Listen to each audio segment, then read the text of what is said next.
वसल्लिमु अला अम्मा बाद अऊज़ु बिल्लाहि मिनश शैतानिर रजीम बिस्मिल्लाहिर रहमानिर रहीम क़ाल रब्बि इश्रह ली सदरी व यस्सिर ली अमरी वहलुल उक़दतम मिन लिसानी यफ़क़हू क़ौली अल्लाहुम्मा सल्लि अला मुहम्मद व अला आलि मुहम्मद कमा सल्लैता अला इब्राहीम व अला आलि इब्राहीम इन्नका हमीदुम मजीद अल्लाहुम्मा बारिक अला मुहम्मद व अला आलि मुहम्मद कमा बारकता अला इब्राहीम व अला आलि इब्राहीम इन्नका हमीदुम मजीद। बच्चों, welcome to another exclusive extra session which will be now beginning from 9th of March today. पहले, before I begin with the session, let me tell you why are these sessions conducted and in session से हमें क्या outcome हासिल करना है। देखिए बेटा, आप जानते हैं कि बायोलॉजी का जो हमारा सिलेबस है वो बिल्कुल अपने इख्तितामी मराहिल की तरफ आ चुका है। कुछ टॉपिक्स, कुछ चैप्टर्स बाकी हैं, और ये भी इसलिए बाकी हैं कि हम कहीं पर भी जल्दबाजी का मुजाहरा नहीं कर रहे। आप इस बात पर गवाह हैं कि पूरा सिलेबस आपको तसल्ली के साथ लिखवा लिखवा कर, समझा समझा कर कराने की कोशिश की गई है, and that is a top quality coverage. मैं आज की आपको बात बताता हूँ, अभी 1-2 घंटे पहले की बात बताता हूँ।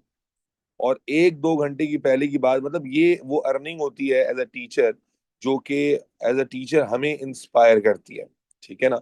मैं इत्तेफाक से अभी मुझे याद आ गया, अगर आप मेरी लैपटॉप की स्क्रीन देख पाएंगे, 1 मिनट रुकिएगा जरा।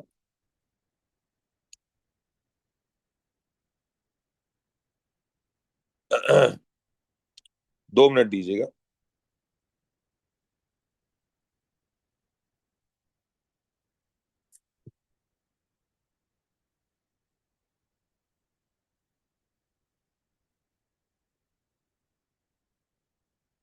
मैंने सोचा तो नहीं था कि इस पॉइंट से स्टार्ट करेंगे, लेकिन बहरहाल शायद कि आपके लिए भी अच्छा साबित हो। 2 मिनट के लिए मैं स्क्रीन शेयरिंग जो है वो लैपटॉप से क्लोज कर रहा हूँ, आईपैड से क्लोज कर रहा हूँ, और हम स्क्रीन शेयरिंग लेके जा रहे हैं लैपटॉप पर। I just need to show you something which makes me happy, and as a teacher I guess कि दिस इज अ लर्निंग और this is the achievement which I feel कि हमें मिलती है। आपको स्क्रीन पे मेरा व्हाट्सएप खुला हुआ नजर आ रहा है? आपको स्क्रीन पे मेरा व्हाट्सएप खुला हुआ नजर आ रहा होगा। आ रहा है? आ रहा है भाई सबको? अच्छा, बिल्कुल आ रहा है। मैं थोड़ी देर पहले जब ए लेवल्स की क्लासेस ले रहा था अभी सुबह, तो इसी दौरान अ, अल्लाह ताला आपको भी इसी तरह से रखे। इसी दौरान मुझे एक अननोन नंबर से मैसेज आया। नॉर्मली बच्चे ज्यादा होते हैं तो मैं मैसेज सेव नहीं कर पाता, तो एक अननोन नंबर से मैसेज आया, और फिर शुक्र है कि वो मैंने मैसेज पढ़ लिया, क्योंकि अक्सर मैं मैसेज पढ़ नहीं पा रहा होता हूँ। तो बस I just want to show you the message. ठीक है, and then we will go back to the thing जो हम करने वाले हैं। Just give me a second.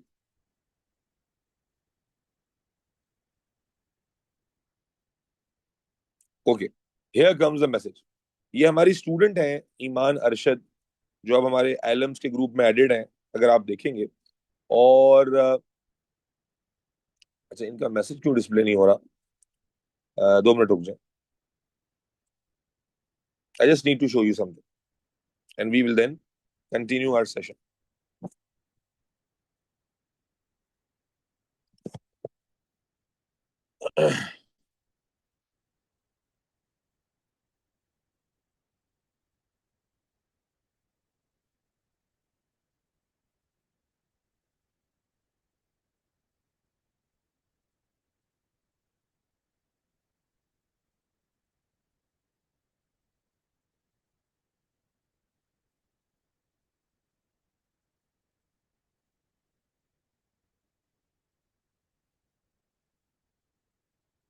Okay, अगर आप देख पाएंगी तो यहाँ पर आपको स्क्रीन पे मैसेज नजर आ रहा होगा। अब माशाल्लाह ये जेएसएमयू में पढ़ रही हैं, डॉक्टर बन रही हैं माशाल्लाह। तो अगर मैं आपके लिए मैसेज रीड कर दूं, आई थिंक नजर आ रहा होगा। लिखा हुआ है, अस्सलाम वालेकुम doctor Noor, it's Iman, just wanted to show you first professional result and tell you कि one thing that got me through med school was the way you taught us biology. I swear सारी फिजियोलॉजी ए लेवल्स वाली थी। आज इनका पहला result आया है medical university का। इन्होंने अपने रिजल्ट्स भी शेयर किए हुए हैं, आप अपनी स्क्रीन पे देखेंगे तो आपको नजर आ रहा होगा, ये रिजल्ट भी इन्होंने शेयर किए हुए हैं। और शी स्कोर्ड 3.72 जीपीए। तो मुझे नहीं मालूम, जाहिर है अचानक से इस बच्ची का मैसेज आया, लेकिन एज ए टीचर ना ये बड़ी लर्निंग होती है, बड़ी अचीवमेंट फील होती है कि जब बच्चे, आप रियलाइज करोगे, अभी तो आप बहुत इमेच्योर हो, अभी आपको नहीं पता कि आपको क्या क्वालिटी डिलीवर की जा रही है। And I have been through these kind of messages on and off, कि जब बच्चा जिंदगी में आगे जाता है ना, तो वो याद रखता है कि यार पढ़ाने वाले ने कुछ खानदानी तरीके से पढ़ाया था, कि जिसके बाद जब आप आगे किसी प्रोफेशनल लेवल पे पहुंचेंगे तो you will feel the difference, कि आप दूसरों से अलग होंगे, आप दूसरों से अलग होंगे। मेरा इरादा नहीं था कि मैं ये इस पॉइंट से शुरू करूंगा। मैंने एज स्ट्रेट अवे जो है ना, आप अपने टॉपिक पर आना था। लेकिन बस मैं आपको सिर्फ बताना ही चाह रहा था कि देखो, ये जो सेशन हमारे हो रहे हैं, ये हो सकता है कि थोड़े टाइम टेकन हो गए हो, लेकिन याद रखें कि इसका फायदा आपको इंशाल्लाह बेताशा होगा। अब मोटी मोटी बात कर लेते हैं। देखिए, मैंने आपको पहले भी बोला था कि जो हमारा अप्रैल का मंथ होता है ना, अप्रैल का मंथ, अप्रैल के मंथ में मैं आपको थ्योरी के जो पास पेपर्स हैं वो कराता हूँ। थ्योरी के पास पेपर्स में कराऊंगा, क्योंकि आपने मई के फर्स्ट वीक में जाकर एग्जाम देना है थ्योरी का, तो आपको बहुत ज्यादा रिपीटिशन इंशाल्लाह मिलेगी। और आप देखोगे अल्लाह के हुक्म से कि चीजें, अगर आपने सिलेबस कवर किया हुआ है अच्छे से, तो बहुत अच्छे से चीजें हो जाएंगी। और मीन वाइल अप्रैल में आपके सेक्शन वाइज टेस्ट भी हो रहे होंगे। टेस्ट तो अभी शुरू हो जाएंगे, सेक्शन वाइज बेसिक का टेस्ट, सिस्टमैटिक का टेस्ट, मिसलेनियस का टेस्ट, प्लांट का टेस्ट। लेकिन इस बार मैं एक बात और ऐड कर रहा हूँ, एक बात और अपनी प्रेपरेशन में ऐड कर रहा हूँ, और वो क्या है कि मेरे बच्चे, शायद कि इस बार जब मैं ईयरली पास पेपर आपको थ्योरी के कराऊं, तो आपको लगे कि शायद ये तो हमें करने में बहुत ही हलवा लगने। रीजन बीइंग इज कि आज से मैं हिम्मत कर रहा हूं, मुझे नहीं मालूम कि मैं पूरा कंटिन्यू कर पाऊंगा टिल अप्रैल या नहीं, लेकिन मेरी हिम्मत, कोशिश में ही कर सकता हूं कि जितना मैं अपने बच्चों के लिए बेहतर से बेहतर डिलीवर कर सकूं और उनको गाइड कर सकूं, उतना अच्छा हो जाएगा। देखिए, एमसीक्यूज को लेकर ऑन एंड ऑफ जब भी मैंने किसी चैप्टर के एमसीक्यूज कराए हैं, तो आपने रियलाइज किया कि एमसीक्यूज बायोलॉजी में बहुत ज्यादा प्रॉब्लम क्रिएट नहीं करते हैं। अगर तो आपने बहुत तरीके से चैप्टर पढ़ा हुआ है, तो आपको एमसीक्यूज में कोई खास प्रॉब्लम नहीं होती। लेकिन थ्योरी में खास तौर पे वो बच्चे जो इंग्लिश लिखने में कमजोर होते हैं, जिनकी अंडरस्टैंडिंग ऑफ स्टेटमेंट कमजोर होती है, और जिन्होंने जब सर नोट्स लिखवा रहे होते हैं तो वो स्क्रीनशॉट कर लेते हैं, और फिर ना उनको कोई काम की फिक्र होती है, ना उनको किसी जो है ना वो गो थ्रू करने की फिक्र होती है, ना वो मार्क स्कीम ऑब्जर्व करते हैं, ना वो सेल्फ स्टडी करते हैं। तो ऐसे बच्चों का एक नैरेटिव होता है, क्या सर थ्योरी सॉल्व नहीं हो रही। भाई, मैं आपको वाजे तौर पर ये बता सकता हूं कि आप जब पास पेपर थ्योरी के करेंगे, अगर तो आपने कंटेंट हमारे साथ अच्छे से कवर करके वेल रिवाइज किया हुआ था, तो आपको कुछ चीजें तो सीखने को मिलेंगी जो हर पास पेपर में सीखने को मिलती हैं। लेकिन ऐसा नहीं होगा कि आप एक पेपर अटेम्प्ट कर रहे हैं और आपको कुछ आ ही नहीं रहा, ये मुमकिन नहीं है। तो जो बच्चा ये दावा करता है कि सर मुझसे सॉल्व नहीं हो रहा, तो यकीनन उसकी लर्निंग और रिविजन में कमी है। और अगर ये दोनों चीजें कर लेंगे, तो ऐसा मुमकिन नहीं है कि आपसे सॉल्यूशंस ना हो। कई बच्चे जो अच्छे बच्चे हैं वो मुझे बताते रहते हैं। ठीक है, अभी रिसेंटली हमारी एक बच्ची है, पता नहीं क्लास में मौजूद है नहीं है, सारा, उन्होंने बताया कि जनाब अली सर, आपके पास पढ़ने के बाद अब पास पहले नहीं होते थे, अब हो रहे हैं। तो कैसे हो रहे हैं? मैं कोई अलग से थोड़ी पढ़ा रहा हूँ किसी को। तो जाहिर है कि जो बच्चा अंग्रेजी की अंडरस्टैंडिंग को लेकर बेहतर है और कंसेप्ट को लिखना समझ गया है, तो वो आसानी से लिख पाता है। लेकिन उसके बावजूद भी हम यहाँ पर कोशिश करेंगे कि आपको कुछ रिव्यू सिस्टम में डालें, और आज से हम उस सिलसिले की शुरुआत कर रहे हैं। देखें, ये हमारे पास टोटल टॉपिक्स है। मैं कोशिश करूंगा कि इन सेशंस को ऑन एंड ऑफ रखता जाऊं, और हर सेशन में एक या दो टॉपिक थ्योरी के कराता चला जाऊं, एक या दो टॉपिक थ्योरी के कराता चला जाऊं। ठीक है ना, ताकि हर टॉपिक से आपको क्लैरिटी मिलती जाए। और मजे की बात पता है क्या है, कि जो मैं आज से आपको प्रैक्टिस स्टार्ट करा रहा हूं, ये 2019 से लेकर 2025 अक्टूबर नवंबर तक, यानी जो लास्ट पेपर हुआ है वहां तक के सारे क्वेश्चन शामिल है। समझ आ रही है बात? तो हर टॉपिक में से हम कोशिश करेंगे, जैसे आज हम पहला टॉपिक करने की कोशिश करते हैं सेल्स, और इसी में मर्ज हुआ हुआ है स्पेशलाइज्ड सेल्स। सेल और स्पेशलाइज सेल चूंकि छोटे टॉपिक्स हैं, तो आपको आज दोनों को मर्ज करके आज हम वर्कशीट करेंगे। तो आज के बाद आपका इसका थ्योरी का मसला हल हो जाना चाहिए। अगर तो आपने लर्निंग अच्छे से की हुई है तो बहुत अच्छी बात है। लर्निंग अच्छे से की हुई है या नहीं की हुई, आप अपने जो थ्योरी के नोट्स थे वो खोल लीजिए।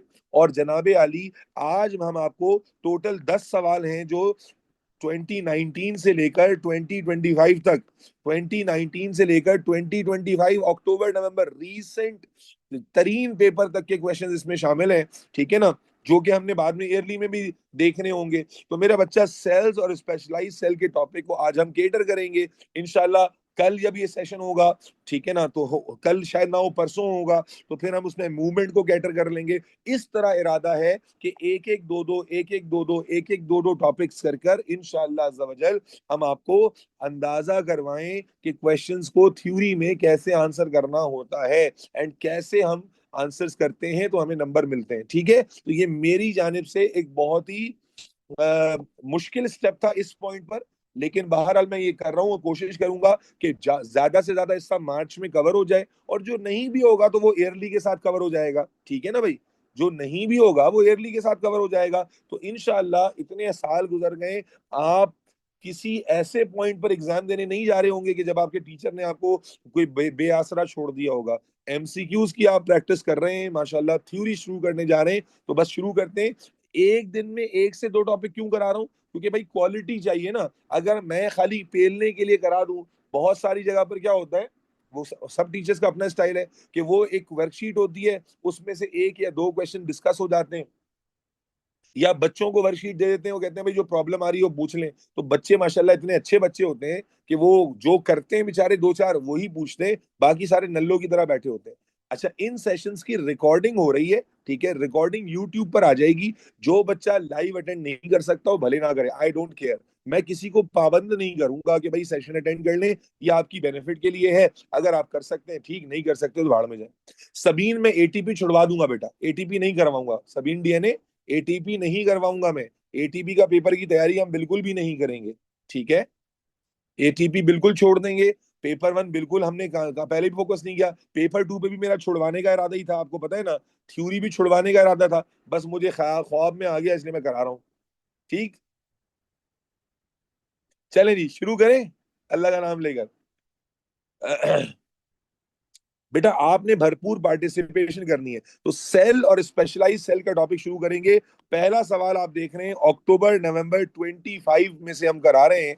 अक्टूबर नवंबर रीसेंट तरीन पेपर में से सवाल उठा रहे हैं। ठीक है, जाहिर है सेल और स्पेशलाइज सेल जो है वो रिलेटिवली छोटे टॉपिक्स थे, तो इनमें ज्यादातर सवाल सॉलिड मार्क्स के आते हैं, मैंने पहले भी बताया था। और कुछ सवाल ऐसे आएंगे जिसमें 3-4 मार्क्स की लर्निंग है, वो भी मैं आपको क्रैक करना बताता हूँ। तो अल्लाह का नाम लेकर शुरू करते हैं। बेटा जल्दबाजी नहीं करेंगे, अच्छे से समझने की कोशिश करेंगे। ठीक, चलें। मेरा बच्चा सवाल आ गया, देखें अक्सर जो थ्योरी के सवाल है ना, उसमें मैं आपको पहला आपको जो है ना वो क्या कहता हूँ, हिंट दे देता हूँ कि जब किसी सवाल में बहुत ज्यादा बकवास लिखी हो, जब किसी सवाल में बहुत ज्यादा बकवास लिखी हो, तो मेरे बच्चे बहुत बेहतर अप्रोच होती है कि आप फौरी तौर पर उस बकवास को पढ़ने की जगह जो सवाल हो रहा है ना उसे पढ़ लें। देखिए अक्सर बच्चे जो खास तौर पे मेंटली टेम्परामेंट में वीक होते हैं ना, वो जब ये सारी चीजें पढ़ते हैं, अब अजोला का नाम सुना है क्या आपने, नहीं सुना ना, तो अब अजोला और ये सब बातें पढ़कर ही दिमाग में क्या होता है, बच्चा जो घबराया हुआ होता है ना वो और घबरा जाता है कि पता नहीं क्या चीज आ गई है। तो आप कोशिश करें कि आप रिवर्स साइकोलॉजी पे जाएं। आप पहले देखें एग्जामिनर ने पूछा क्या है, और फिर उसके हिसाब से अपने आंसर्स में से, अपने डिस्क्रिप्शन में से चीजों को सिलेक्ट कर लें। ये बेटर अप्रोच होती है ओ लेवल्स में। ठीक है, तो हम देखते हैं सवाल में क्या पूछा है। सवाल यहां से शुरू कर रहा है, ऊपर की डिस्क्रिप्शन फिलहाल मैं रीड नहीं कर रहा। कहता है azolla is a fern and a rice is a rice is a flowering plant. कहता है अजोला एक फर्न है और राइस एक फ्लावरिंग प्लांट है। Ferns and flowering plants are two groups in the plant kingdom. Important बात क्या है कि ये दोनों जो है, फर्न हो या फ्लावरिंग प्लांट्स हो, ये कौन से किंगडम में आते हैं बेटा, बोलो, प्लांट किंगडम में आते हैं। आप चाहें तो आंसर्स लिख सकते हैं, लेकिन लिखने से ज्यादा समझना है, क्योंकि रीसेंट ईयर के पास ऊपर जब आप ईयरली करेंगे क्वेश्चन रिपीट हो जाएंगे। ठीक है ना। अच्छा, using this information from figure 3.1 and 3.2, state state, देखो ये कमांड बहुत इंपॉर्टेंट। स्टेट का कमांड, पहला कमांड, थ्योरी में कमांड आर इंपॉर्टेंट। स्टेट का मतलब होता है कि जो बात है सीधी सीधी बतानी है, लंबा नहीं करना। स्टेट का मतलब होता है पिन पॉइंट आंसर। स्टेट का जब भी कमांड आएगा आप आंसर दोगे पिन पॉइंट। बात समझ आ रही है? ठीक है। स्टेट के कमांड का मतलब होता है आपने आंसर देना है पिन पॉइंट आंसर, कोई एक्सप्लेनेशन नहीं देनी। ठीक है ना, कोई एक्सप्लेनेशन नहीं देनी, कोई आपने उसकी डिटेल्स नहीं देनी। आपने जो भी सवाल पूछा है बस उसका पिन पॉइंट जवाब देना है, 1-2 वर्ड्स में या 1 लाइन में मैक्सिमम। तवज्जो रखना। तो कहता है using information in figure 3.1 and 3। अब देखो उसने बोल दिया कि फिगर 3.1 को और फिगर 3.2 को गौर से देखें और बताएं दो structural features use to classify azolla in plant kingdom. Azolla को प्लांट किंगडम में। अब बेटा बताइए प्लांट किंगडम में कौन से ऑर्गेनिज्म आते हैं? अब मैंने साथ में नोट्स भी खोल के रखे हुए ताकि आपको याद दिला सकूं। प्लांट किंगडम की जब क्लासिफिकेशन होती है तो प्लांट में कौन से ऑर्गेनिज्म आते हैं बेटा? मल्टी सेलर ऑर्गेनिज्म आते हैं, यस और नो? कौन से ऑर्गेनिज्म आते हैं? मल्टी सेलर ऑर्गेनिज्म आते हैं। यूकैरियोट, इसी तरह रिवीजन भी हो जाएगा। मल्टी सेलर होते हैं, इसी तरह यूकैरियोटिक होते हैं, क्लोरोफिलस होते हैं, क्लोरोप्लास्ट होता है, यस और नो? क्लोरोप्लास्ट होता है, वैक्यूल होता है, लार्ज वैक्यूल, सेल वॉल होती है, न्यूक्लियस सेंटर में होता है। अबे यही फीचर होते हैं। सॉरी, न्यूक्लियस सेंटर में नहीं होता, न्यूक्लियस पेरिफेरी में होता है। भाई देखो, जो चीज मैं रिवाइज कर रहा हूं ना उस पर सवाल नहीं उठाना, अपने नोट्स में से कंपेयर करो। न्यूक्लियस साइड में होता है, मल्टीसेलुलर होते हैं, यूकैरियोटिक होते हैं, क्लोरोप्लास्ट होता है, वैक्यूल होता है, सेल वॉल होती है। यही सारे फीचर्स होते हैं प्लांट के अंदर, यस और नो बेटा? तो अब एग्जामिनर कह रहा है कि 3.1 और 3.2 को देखकर बताइए कि कौन से फीचर्स ऐसे हैं जिस पर हम कह सकते हैं कि अजोला जो है वो एक प्लांट किंगडम में क्लासिफाई हो सकता है। अब अगर आप देखें तो 3.2 को देखते ही आपको नजर आएगा। क्या आपको ये बहुत सारे सेल्स नजर आ रहे हैं? बोलो, क्या ये आपको बहुत सारे सेल्स नजर आ रहे हैं? तो मल्टी सेलुलर होना दिख रहा है सबको? मैं सारी, देखो मेरा काम सिर्फ पिन पॉइंट आंसर लिखवाना नहीं है, मेरा काम है डिस्कशन करके आपका दिमाग खोलना। जिसका खुल गया ठीक, जिसका नहीं खुला अल्लाह अल्लाह खैर से अल्लाह। ठीक है? ठीक है जी। अच्छा जी। तो मेरे बच्चे पहला फीचर क्या नजर आ रहा है? क्या तुम्हें मल्टी सेलुलर नजर आ रहे हैं? पहला फीचर डायग्राम में विजिबल है सबको। दूसरा देखो, दूसरा देखो, क्या तुम्हें ये डबल लेयर नजर आ रही है सब जगह? ये डबल लेयर क्या होती है? मैं क्या पढ़ा कर आया हूं बेटा कि डबल लेयर जब भी सेल पे बनी हो तो ये क्या शो कर रही होती है? Cell wall. These double layers are showing what बेटा? Cell wall. Cell wall show कर रही है। ये इतने सारे सेल्स क्या शो कर रहे हैं? मल्टी सेलर होना। और फिर क्या तुम्हें ये क्लोरोप्लास्ट भी दिख रहे हैं? है भाई, ये क्लोरोप्लास्ट भी दिख रहे हैं क्लियरली, यस और नो? तो मेरे बच्चे प्लांट किंगडम में क्लासिफाई, सेल मेम्ब्रेन नहीं करोगे ना बेटा, क्योंकि सेल मेम्ब्रेन तो एनिमल में भी होती है। आप उन फीचर्स की तरफ जाओगे जो प्लांट के लिए खास हैं। तो मेरा बच्चा, मेरा उन्होंने हाल, क्या वैक्यूल नजर आ रहा है? वैक्यूल क्लियरली नजर नहीं आ रहा, वैक्यूल इन सेल्स में नहीं नजर आ रहा। तो कौन से दो फीचर्स हैं जिनको आप क्लासिफाई कर सकते हैं बेटा? क्या सेल वॉल विजिबल है, यस और नो? और क्या क्लोरोप्लास्ट भी विजिबल है? मैं सेल मेम्ब्रेन क्यों नहीं लिख सकता था? सेल मेम्ब्रेन क्यों नहीं लिख सकता था? क्योंकि सेल मेम्ब्रेन विजिबल ही नहीं है। डबल लेयर जो लेयर होती है वो सेल मेम्ब्रेन नहीं होती, सेल वॉल होती है। दूसरा, मल्टी सेलर मैं लिख सकता हूं, एक्सेप्ट हो जाएगा, लेकिन मल्टी सेलर सिर्फ प्लांट का करेक्टर नहीं है। Is this clear? Is this clear? अरे बेटा यहां तो कोई फीचर ही विजिबल नहीं है ना चंदा, यहां तो कोई फीचर ही विजिबल नहीं है ना। इसी का, इसी का, ये देखो ना, ये यही प्लांट का सेलुलर डायग्राम दिया हुआ है यहाँ पर। ठीक। तो 2 नंबर मुझे मिल गए, अगर मैं एग्जाम में बैठा हूं फटाफट मिल जाएंगे, सॉलिड मार्क्स हैं जैसा कि मैंने कहा। क्लियर है भाई? जल्दी जल्दी रिस्पॉन्ड करो, मैं आगे चलूंगा, मेरा इरादा है पूरी वर्कशीट कराने का। ठीक है, चलो। प्लाज्मा मेम्ब्रेन बेटा विजिबल ही नहीं है, कहां से होगा प्लाज्मा मेम्ब्रेन? देखो तुम्हारे सवाल फिर वही बचकाना शुरू हो गए। मैंने अभी आइडेंट, कहां है प्लाज्मा मेम्ब्रेन? बताओ मुझे प्लाज्मा मेम्ब्रेन, दिखाओ मुझे, दिखाओ मुझे कहां है प्लाज्मा मेम्ब्रेन, दिखाओ मुझे कहां है vacuole. Vacuole and plasma membrane is not visible at all, damn it. उसने कहा था जो विजिबल है उसको लिखना है भाई। ठीक है, आगे आ जाओ। अब ये आ गया थ्योरी वाला 4 नंबर का सवाल। बहुत ज्यादा रिपीट होते हैं क्वेश्चंस। बेटा ये वर्कशीट नहीं मिलेगी आपको, इसमें एयर का रेफरेंस लिखा हुआ है, आप एयर का रेफरेंस लिख लें, थोड़ी मेहनत करें, पेपर खोलें, क्वेश्चन उठाएं, सॉल्व करें। ठीक, मेहनत करोगे तो बहुत अच्छे से याद होगा। ठीक है, रेफरेंस अपने पास लिख लें। चलो, the mammalian nervous system is essential for coordination and control. It is an organ system that contains the eye. Explain the difference between organ, tissue, and cells using the eye as an example. बेटा बड़ा बेहतरीन सवाल है, और recent year में आप देख रहे हैं अक्टूबर नंबर 2025 में रिपीट हुआ है, ये सवाल पूछा गया है। क्या बोला है उसने सवाल में? उसने पूछा है कि भाई ऑर्गन, टिश्यू और सेल का फर्क बताएं आई को एग्जाम्पल के तौर पर यूज करके। आई को एग्जाम्पल के तौर पर यूज करके। यस और नो? सवाल क्लियर है सबको? यस। चलें, तो सबसे पहले सेल से शुरू करते हैं। बिल्कुल जो सवाल पूछा उसी को। तो सेल क्या होता है जनाब? सेल इज दी, इस तरह कर लें, इस तरह के जब सवाल आए ना, मल्टीपल चीजें लिखनी हो, तो आपने लिखा सेल। सेल को कैसे डिफाइन करते हो? It is the basic unit of, बोलो भाई, लाइफ। सेल क्या है? Basic unit of life. और चूंकि उसने आई को एग्जांपल देने को कहा था, तो आई का स्ट्रक्चर याद है भाई? इस तरह कनेक्टिविटी है। आई के स्ट्रक्चर में कौन से सेल्स होते हैं आपने पढ़े हैं? क्या आई के स्ट्रक्चर में आपने फोटो रिसेप्टर्स पढ़े हैं? रॉड्स क्या होते हैं? सेल्स। कोन्स क्या होते हैं? सेल्स। न्यूरॉन्स क्या होते हैं? सेल्स। यस और नो? क्लियर है? तो इसकी एग्जांपल क्या हो जाएगी? आई में कौन से फोटो, कौन से सेल्स की एग्जांपल आ जाएगी बेटा? फोटो रिसेप्टर्स की। क्या photo receptors individual individual type of cell है? यस। आई के स्ट्रक्चर से रिलेट कर लिया, ये हुआ पहला। आगे चलो, दूसरा क्या था? टिश्यू। टिश्यू किसे कहते हैं? टिश्यू किसे कहते हैं? तो आप जानते हैं टिश्यू होता है group of cell, group of cell that, group of cell with a similar function or similar cells. Yes or no? Group of cells performing similar functions. Group of cells performing, यही definition होती है, group of cells performing similar function. ये सारी बकवासात आपने लिख रखी हैं कहां पर?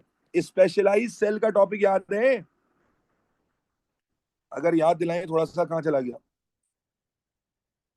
उम्मीद है याद होगा। चलो भाई, गूगल वन नोट पागल हो गया है, तो वापस अपनी वर्कशीट पर ही आ जाते हैं। वन नोट हैंग हो गया है, रुको भाई 2 मिनट।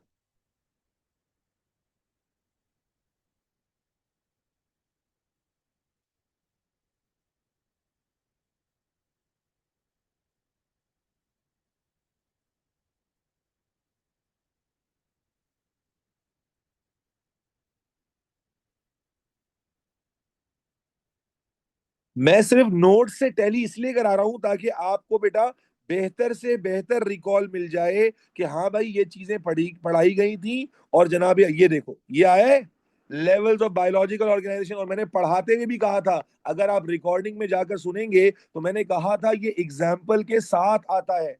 एग्जाम्पल के साथ आता है, अलग अलग जगह पे एग्जाम्पल को रेफरेंस किया जाता है। तो जो सवाल हम कर रहे थे, वापस आ जाएं, तो टिश्यू क्या होता है बेटा? डेफिनेशन मुफ्त के नंबर है। ग्रुप ऑफ, बोलते जाएंगे मेरे साथ, group of cells performing similar functions. Clear है भाई? अब आई के अंदर कौन सा ग्रुप ऑफ सेल है जो आपने पढ़ा है? तो भाई देखो, फोटो रिसेप्टर तो एक सेल होता है, लेकिन बहुत सारे फोटो रिसेप्टर्स मिलकर क्या बनाते हैं? बहुत सारे फोटो रिसेप्टर मिलकर क्या बनाते हैं? वेरी गुड, रेटिना बनाते हैं। वेरी गुड, बेहतरीन हो गया। तो मेरे बच्चे, रेटिना किसकी एग्जांपल हो जाएगी आई के अंदर? रेटिना एग्जांपल हो जाएगी टिश्यू की। सिर्फ रेटिना नहीं है, आयरस भी टिश्यू की एग्जांपल हो सकता है। आयरस में भी देखिए ना, बहुत सारे टाइप के भाई, आयरस मसल होता है, तो आयरस में भी बहुत सारे मसल सेल्स हैं। यस और नो? आयरस भी एग्जांपल बन सकता है। वेरी गुड, कॉर्निया भी एग्जांपल बन सकता है। तो एग्जांपल तो बहुत सारे बन सकते हैं। ठीक है जी? अच्छा, फिर उसने क्या बोला था? टिश्यू के बाद क्या बोला था? देखो उसकी इसकी उसकी क्या पूरी कर रहे हैं हम? ऑर्गन डिमांड्स पूरी कर रहे हैं। अब आ जाओ मेरा बच्चा, ऑर्गन। तो ऑर्गन किसे कहते हैं? अगर आपको याद हो, ऑर्गन होता था ग्रुप ऑफ टिश्यूज। ऑर्गन क्या होता है? Group of tissues performing specific function. जब मल्टीपल टिश्यूज मिलकर एक स्पेसिफिक रोल प्ले करते हैं, जब मल्टीपल टिश्यूज मिलकर एक स्पेसिफिक रोल प्ले करते हैं, तो हम इसे क्या कहते हैं भाई? ऑर्गन। और ऑर्गन कौन है? क्या आई एक ऑर्गन है? अरे बोलो, आई क्या खुद एक ऑर्गन है क्या? मल्टीपल टाइप के टिश्यूज, रेटिना का टिश्यू, कॉर्निया का टिश्यू, कंजक्टाइवा का टिश्यू है जी, सीलियरी मसल का टिश्यू, ये सारे मिलकर विजन का फंक्शन परफॉर्म कर रहे हैं। यस और नो? तो मेरा बच्चा, ये सवाल बार बार रिपीट हुआ है। देखो सवाल दोबारा पढ़ा देता हूं। मैंने कहा डिफरेंस बताना था ऑर्गन, टिश्यू एंड सेल में यूजिंग आई एन एग्जांपल, तो आपने डेफिनेशन देते गए और साथ में आई में से एग्जांपल देते गए। याद रखो, थ्योरी तो मुश्किल होती नहीं है अगर आपके पास नॉलेज की कमी नहीं है तो। क्यों? क्योंकि जब आप मार्किंग स्कीम में जाते हो ना, तो एक एक एग्जाम्पल की जगह 10-10 एग्जाम्पल दी होती हैं, तो बच्चे ने अगर उनमें से कोई एक एग्जाम्पल भी लिखी है तो वो आंसर मिल, उसको नंबर मिल जाता है। तो अगर आपके पास नॉलेज पूरी है तो आप स्ट्रगल नहीं करोगे। Are we good to go बेटा? क्लियर है? दो क्वेश्चंस पूरे हो गए मेरे ख्याल है। इस सेल और स्पेशलाइज में दो, टोटल 10 सवाल है, दो हो गए। पूरी वर्कशीट करा दूंगा ताकि दो टॉपिक खत्म हो जाए, दो टॉपिक की थ्योरी का मसला खत्म हो जाए। क्लियर? चलो नेक्स्ट क्वेश्चन। क्या सर ने आपको बैक्टीरियल सेल पढ़ाया था सेल में? क्या बैक्टीरियल सेल पढ़ाया था सेल में? बिल्कुल पढ़ाया था मेरे बच्चे। उस वक्त किसी बच्चे ने कहा था ना मुझे कि सर बैक्टीरियल सेल तो हमारी स्कूल में मिस ने कहा है नहीं है सिलेबस में। तो बेटा ये क्या आया हुआ है? ये मई जून 25 में क्या आया हुआ है? ये क्या आया हुआ है भाई? बैक्टीरियल सेल आया हुआ है, बिल्कुल सिलेबस में। चलो क्या कहा हुआ है? Staphylococcus aureus blah blah blah blah blah 1 micrometre in diameter. Figure 3.1 shows a diagram in staphylococcus cell A B. अब देखो मुफ्त के नंबर हैं। बायोलॉजी के 80 मार्क के पेपर में तकरीबन 30 से 35 नंबर जो है ना वो सॉलिड होते हैं, सॉलिड, यानी एक एक लाइन लिखने के नंबर होते हैं। हाँ भाई, अब पार्ट ए क्या है जल्दी से बताओ। पार्ट ए नजर आ रहा है? बैक्टीरिया का स्ट्रक्चर याद है या मैं नोट से याद दिलाऊं? चलो नोट से पहले याद दिला देते हैं। बैक्टीरिया का स्ट्रक्चर कहां बनाया था सर ने? Bacteria bacteria bacteria bacteria bacteria bacteria, ये रहा बैक्टीरिया। ये देखो भाई, किस किस चीज को झुटलाओगे? सारा स्ट्रक्चर बना हुआ है, डीएनए, प्लास्मिड, राइबोसोम, फ्लैजिला, है जी, पिलाए, सब कुछ अल्हम्दुलिल्लाह बना हुआ है। ठीक है जी। इसीलिए कहते हैं, जो अक्सर बच्चे कहते हैं नोट्स इनफ है भाई, इनफ है। ये क्या है भाई? ए क्या हो गया बेटा बोलो? राइबोसोम। क्या काम होता है राइबोसोम का? राइबोसोम का क्या काम होता है? Protein synthesis, assembling of amino acid. अभी प्रोटीन सिंथेसिस में ही पढ़ा था ना कि राइबोसोम पर अमाइनो एसिड असेंबल होते हैं। और राइबोसोम किसके कोड रीड करता है? अभी प्रोटीन सिंथेसिस में पढ़ाया था कि मैसेंजर आरएनए, मैसेंजर आरएनए के मैसेज को रीड करके अमाइनो एसिड को असेंबल किया जाता है। यस और नो? अमाइनो एसिड को असेंबल किया जाता है। क्लियर? चलो, तो राइबोसोम हो गया। दूसरा बी क्या है भाई? तो बी क्या है बच्चों? प्लास्मिड है। ये जो सर्कुलर डीएनए होता है ये प्लास्मिड कहलाता है। ठीक हो गया।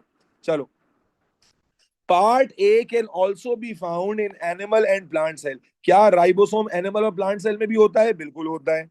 कहता है state two other components of the bacterial cell that can also be found in animal and plant cell. कहता है इनके अलावा दो और बताओ जो एनिमल और प्लांट सेल दोनों में होते हैं। तो भाई एनिमल और प्लांट सेल और बैक्टीरिया में क्या क्या कॉमन हो सकता है? तो आप जानते हैं, वेरी गुड हो गया बेटा, साइटोप्लाज्म भी कॉमन होता है, वेरी गुड हो गया। और सेल मेम्ब्रेन भी कॉमन होती है। लेकिन क्या मैं यहाँ क्लोरोप्लास्ट लिख सकता हूँ?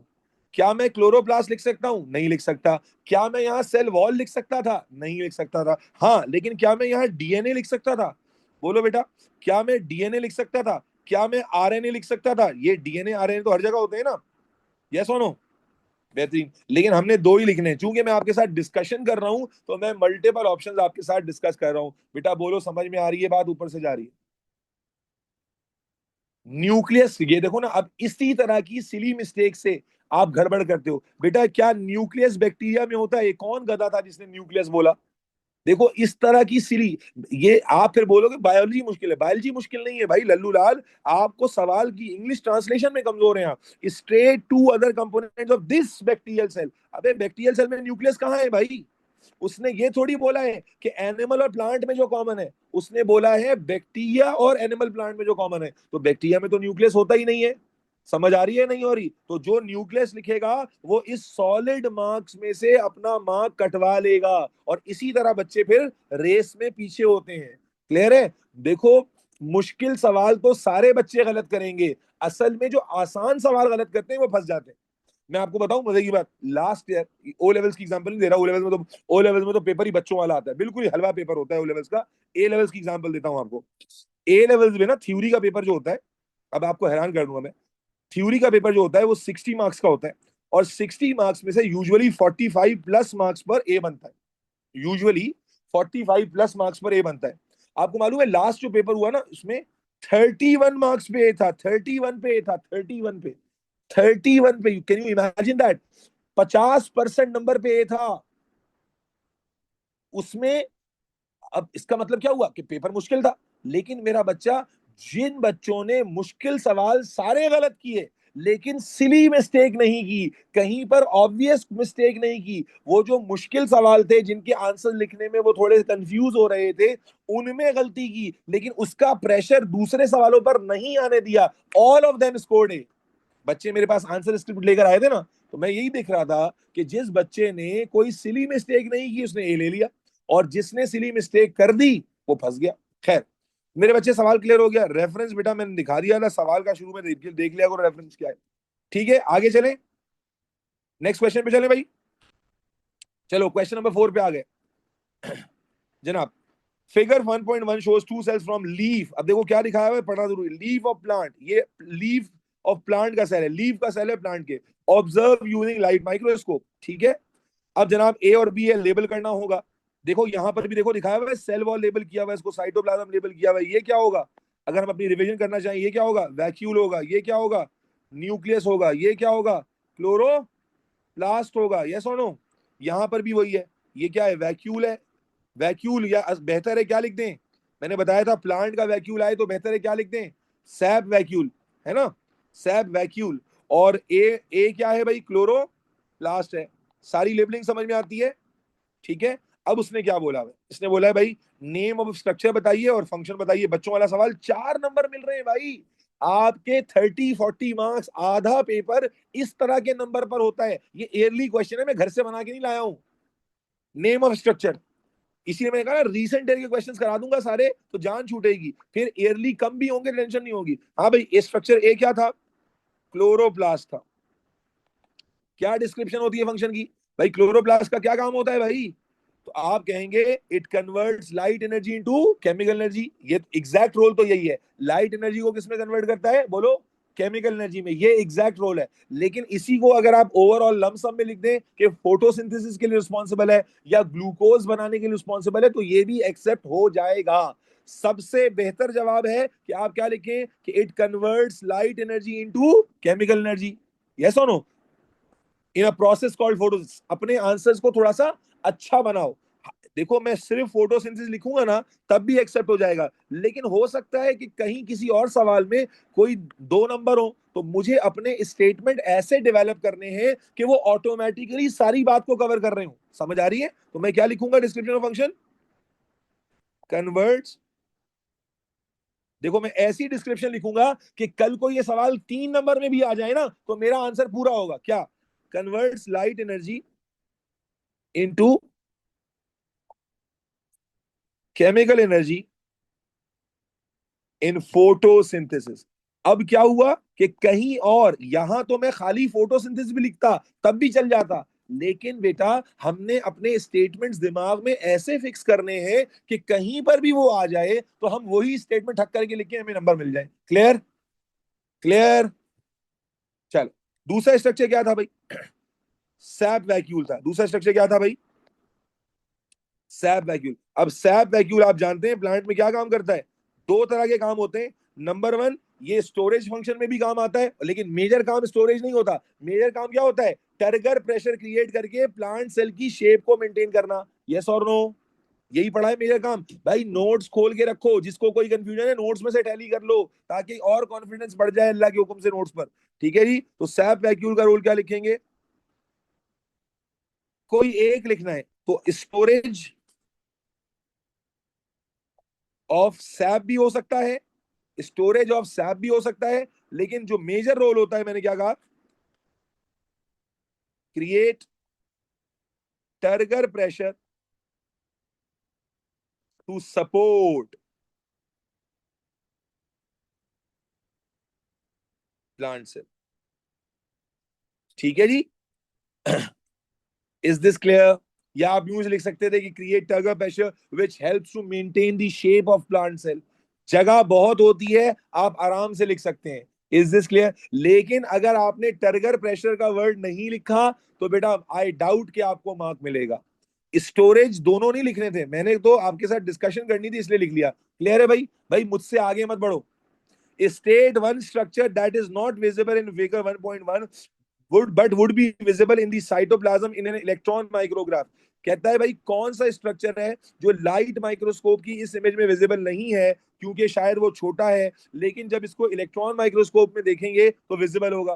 तो कौन से स्ट्रक्चर है जो आपने और पढ़े हैं भाई? माइटोकॉन्ड्रिया पढ़ा है, वेरी गुड। राइबोसोम पढ़ा है, वेरी गुड, वेरी गुड। तो आप कोई एक लिख देंगे, कौन सा लिखते हैं? चलो माइटोकॉन्ड्रिया लिख देते हैं।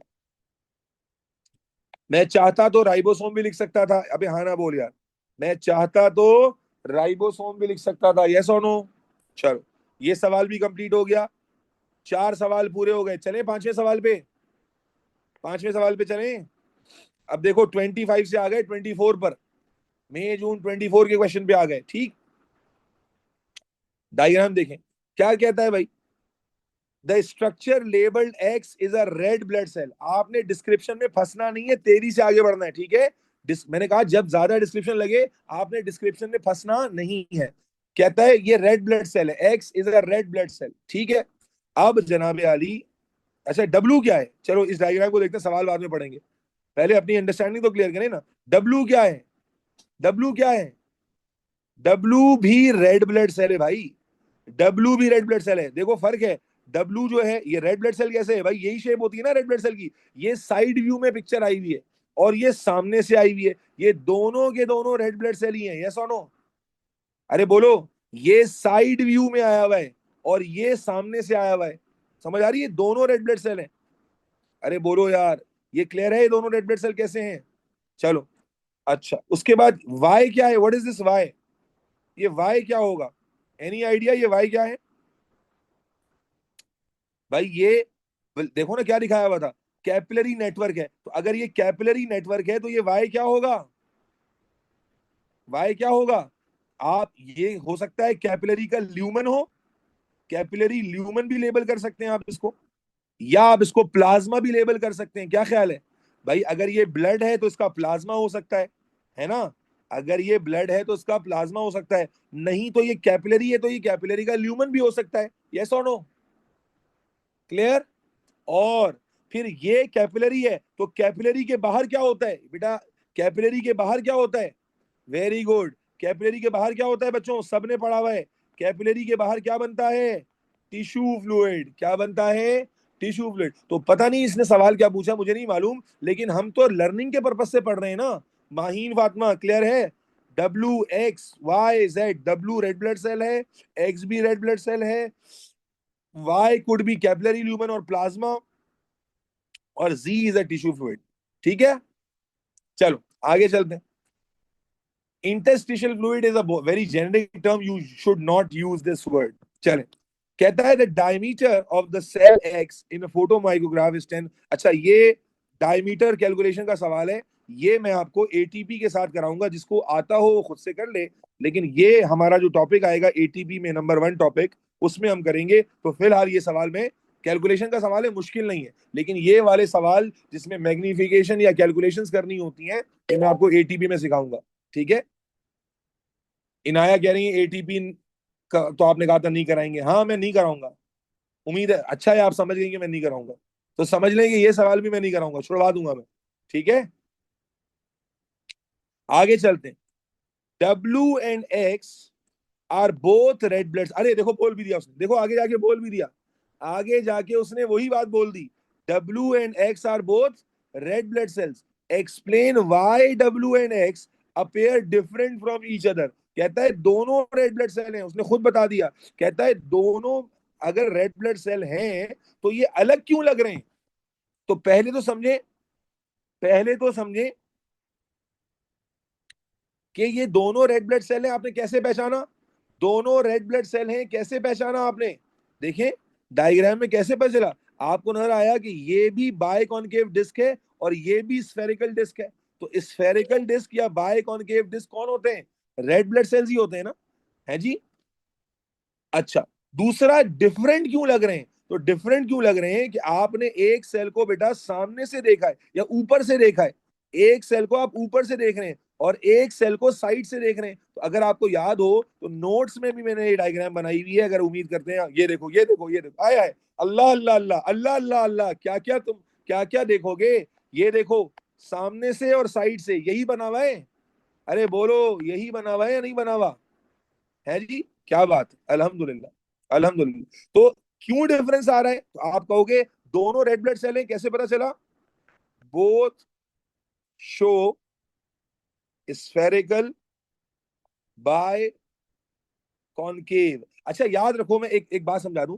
एक्सप्लेन का कमांड जब भी आ जाता है, मैंने तुम लोगों को क्या कहा था कि स्टेट की कमांड में आपने कोई मंजन नहीं बेचना होता। लेकिन जब एक्सप्लेन, सबसे आसान सवाल ना एक्सप्लेन के होते हैं, अगर आपने डॉक्टर नूर के साथ पढ़ा हुआ है। क्यों? क्योंकि एक्सप्लेन का सवाल शुरू होता है लॉजिक से, और एक्सप्लेन में आप जितना फेंको सही इंफॉर्मेशन, आंसर पूरा हो जाएगा तुम्हारा। अगर तुम्हें सवाल समझ नहीं भी आ रहा ना कि जवाब क्या लिखना है, तो जो कुछ तुम्हारे दिमाग में है उसे सॉर्ट करो, और सॉर्ट करके लॉजिकली कॉपी कर दो, आराम से हो जाएगा। तो both show spherical biconcave shape, जिससे हमने आइडेंटिफाई किया कि ये क्या है, red blood cell, but are viewed from different angles. क्या एंगल है? डब्ल्यू किससे, डब्ल्यू को कैसे व्यू कर रहे हैं? देखो, डब्ल्यू पूरा क्लियर दिख रहा है? नहीं, साइड से दिख रहा है। तो डब्ल्यू को हम व्यू कर रहे हैं साइड व्यू में।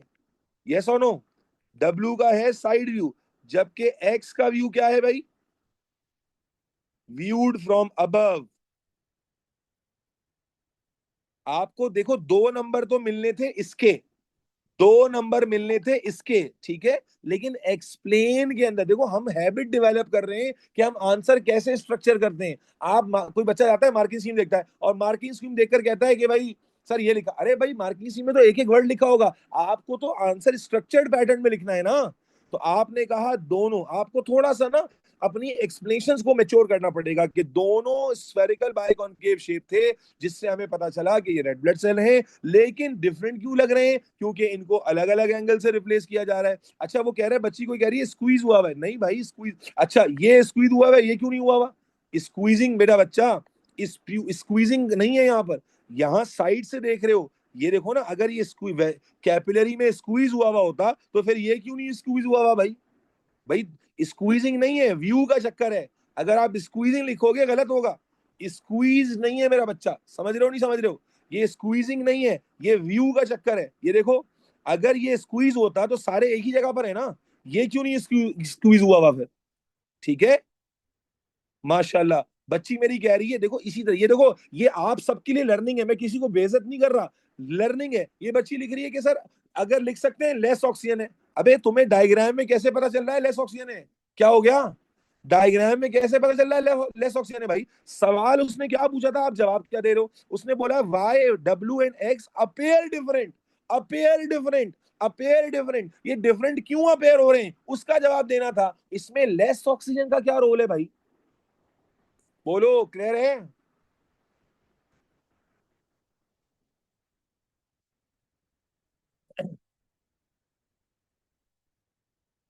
ठीक, चलो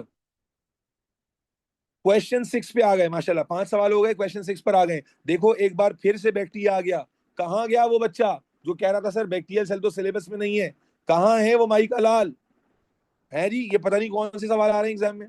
चलो भाई, तो बैक्टीरिया का डायग्राम अभी, अब देखो, अब कोई बच्चा घबरा जाए, बोले बेसिलस सब्टिलिस, आप बोले सर आपने तो पढ़ाया नहीं, आपने तो पढ़ाया नहीं, आपने तो पढ़ाया नहीं। अच्छा भाई, एक और बात देखो, डिस्क्राइब का कमांड आएगा बता दूंगा, लेकिन अब किसी ने पूछ लिया बता दे दो। स्टेट का मतलब पिन पॉइंट बात करनी है।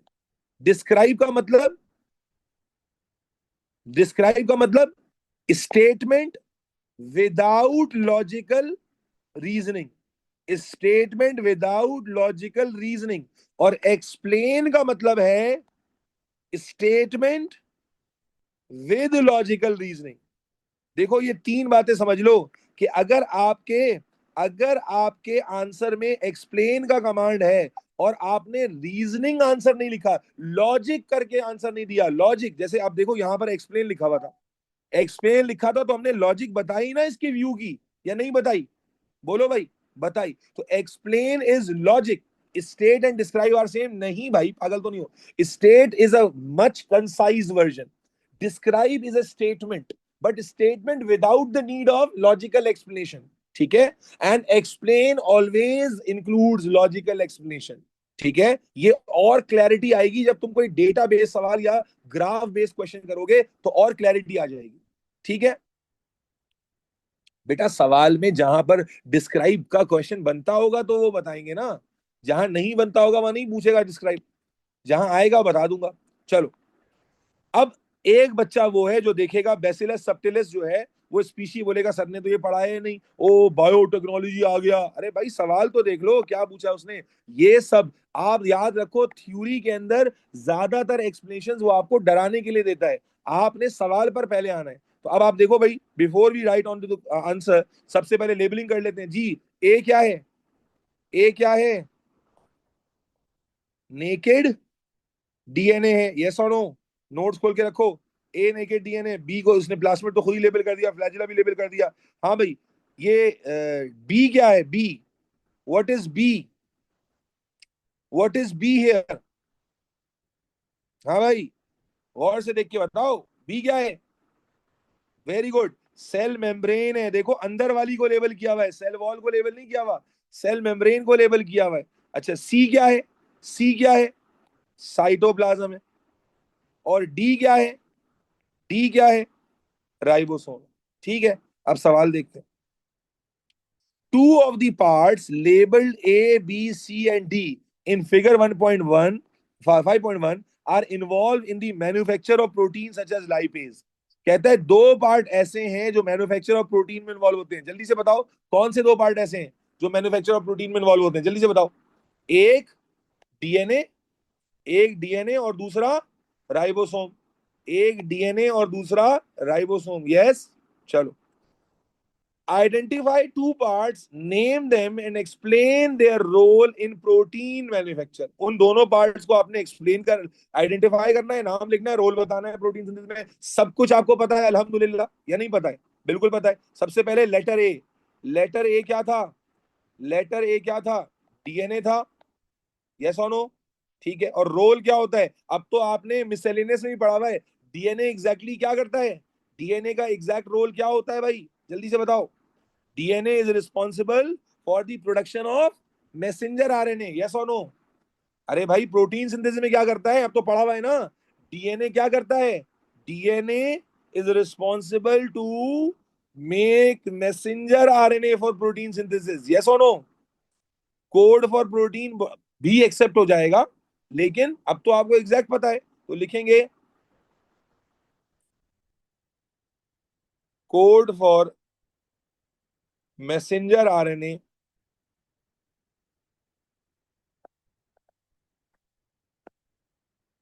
Of specific protein. ट्रांसक्रिप्शन कहते थे ना इसको, यस और नो? भाई याद करो, डीएनए से क्या बनता है? डीएनए की कोडिंग होती थी, मैसेंजर आरएनए बनता था, और ये मैसेंजर आरएनए डीएनए का मैसेज कैरी करता था, किसको? राइबोसोम को। फिर राइबोसोम क्या करते थे? राइबोसोम कौन सा लेटर है भाई? डी। राइबोसोम कौन सा लेटर है? डी। तो इसका नाम है राइबोसोम। और राइबोसोम क्या करते थे? मैसेंजर आरएनए के कोड को रीड करके असेंबलिंग करते थे, किसकी? असेंबलिंग करते थे किसकी? अमाइनो एसिड्स की, यस और नो? तो राइबोसोम का, अब देखो आंसर्स में मेच्योरिटी आना जरूरी है ना, अभी भी जेनेरिक बातें लिखोगे तो कैसे चलेगा? Assembling of amino acids using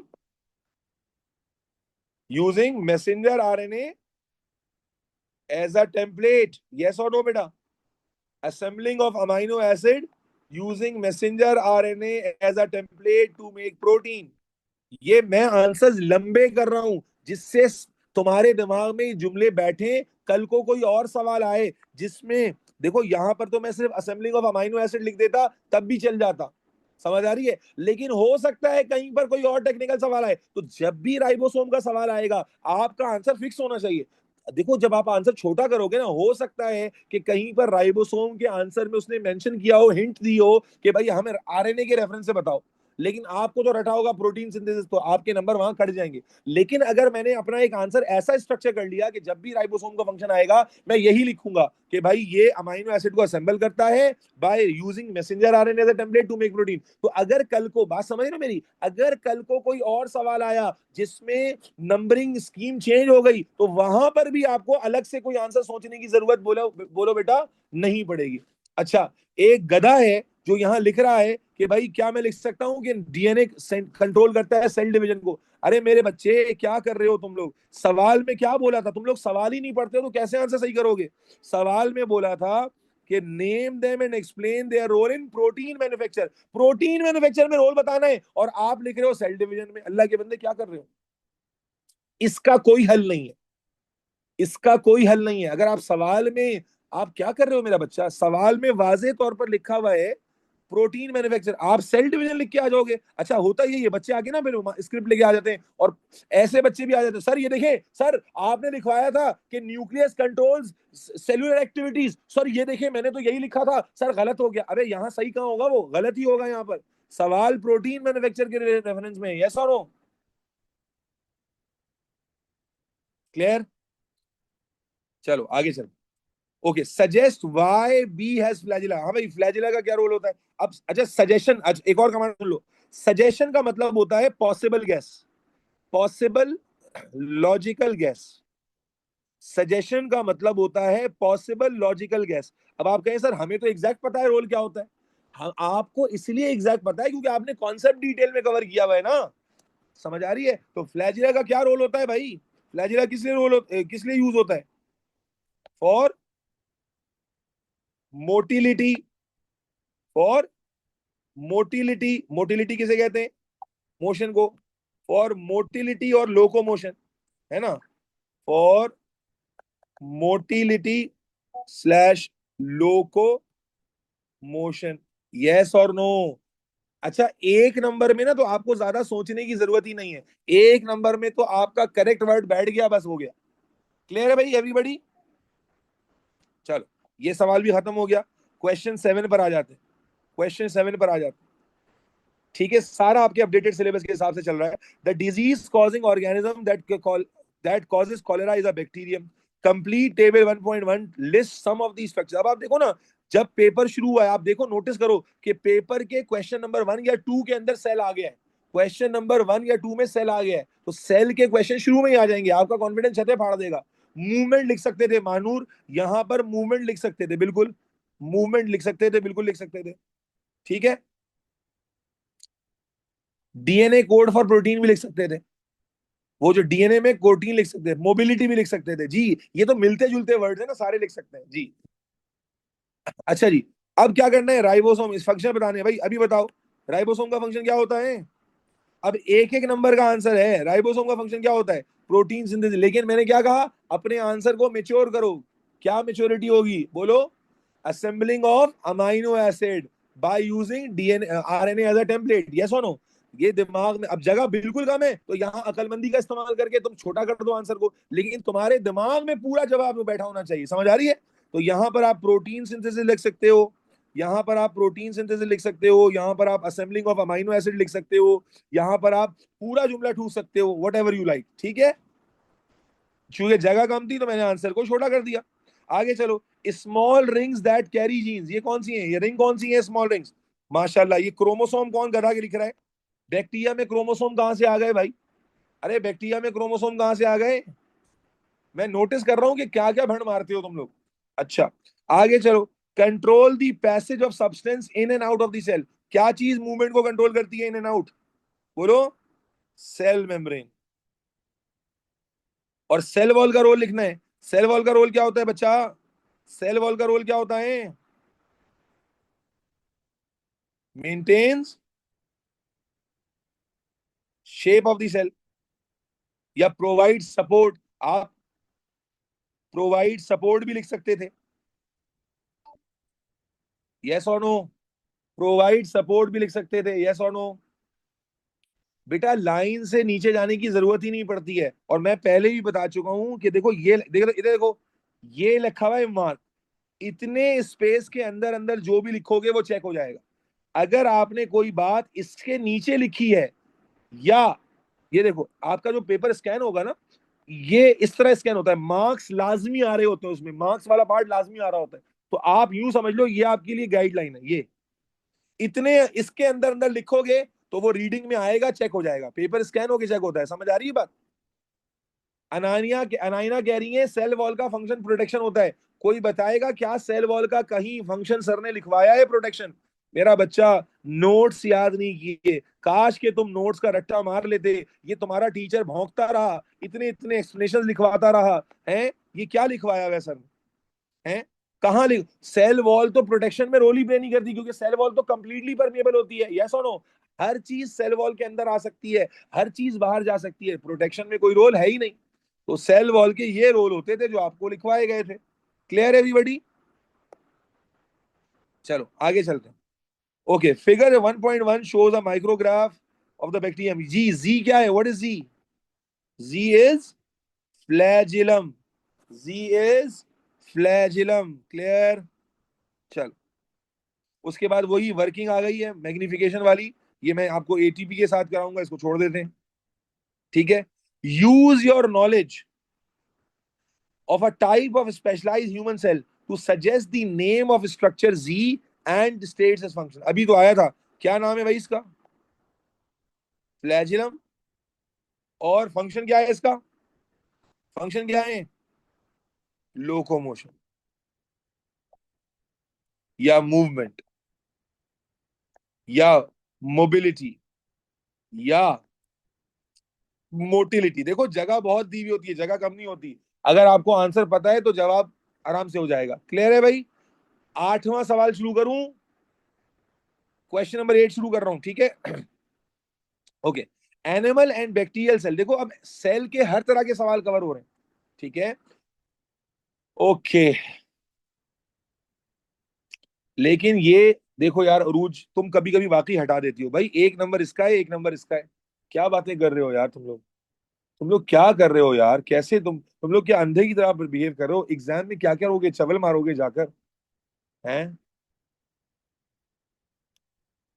हैं मेरे बच्चे, क्या कर रहे हो? जो चीजें आती हैं जिसमें तुम्हारा कॉन्फिडेंस बूस्ट होना चाहिए, वहां पर भी तुम लोग अपने आप को कंफ्यूज कर रहे हो कि इसमें दो बातें लिखनी होंगी। अरे क्यों लिखनी होंगी भाई?